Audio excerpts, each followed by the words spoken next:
In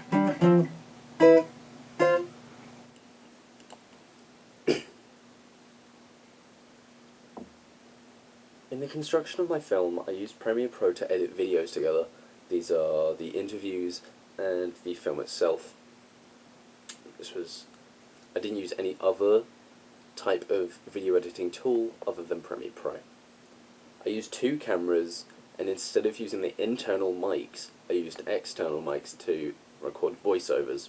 This was so I could edit both of them individually, so I could get it exactly how I wanted it to sound.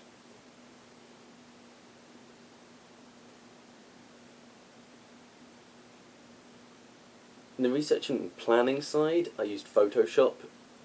This was to put together storyboards and both the magazine and the poster.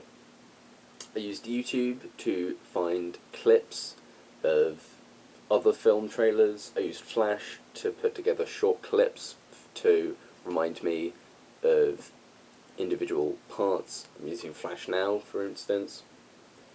I used Google, of course, to find images and information about films, such as directors, musicians, camera shots, things like that. In the evaluation side, I'm currently using Flash to record everything that I'm doing. I used Photoshop, like I said, to put together the poster and magazine. In fact, I'll show you those now.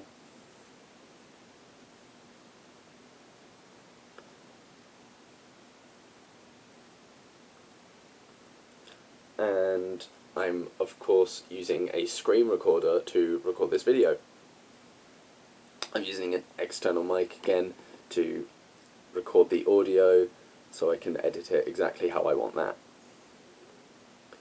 In the documentation side, I used two things. I used Blogger and YouTube.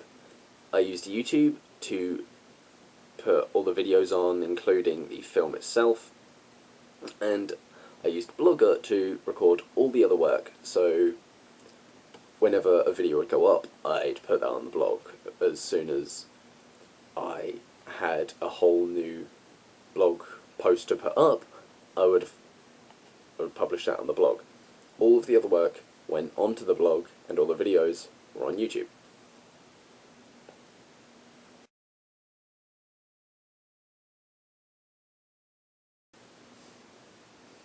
I used both PCs and Macs in the construction of my film and the blog and all the work.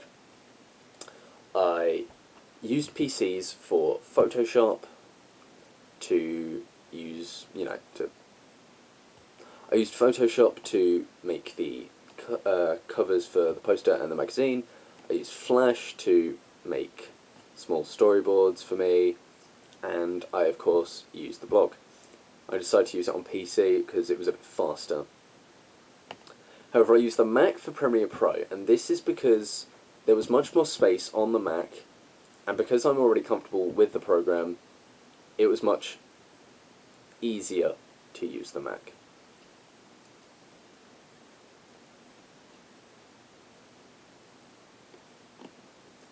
Now, incidentally, some file types didn't work when using Premiere Pro. .avi files sometimes would not import correctly, and so this meant that I had to convert a few files so that they would work. Another fault is Flash crashes very often, and this is something that can't be helped. I didn't use Flash very often, so it wouldn't get very annoying. Exporting times also were very long depending on how long a video is. So if you have a 6-minute video, it may export in 25 to 30 minutes, depending on the content in the video itself. A shorter video, perhaps a 1-minute video, would export in about 9 minutes perhaps. I could have made a few bits of my work a bit simpler. For example, in Photoshop I could have used less layers. In the magazine cover alone, there are 25 layers perhaps. The yellow circle is one, each part of text inside that is another, the title is another, Empire is another, the person's head is another frame. Each individual one is a new layer, and so by using less, I perhaps could have done it faster, but it may have been less detailed. In Flash, if you use more frames, it's going to be longer, but you can add more detail in, and you can also increase the frame rate. There's nothing wrong with this, it just takes more time.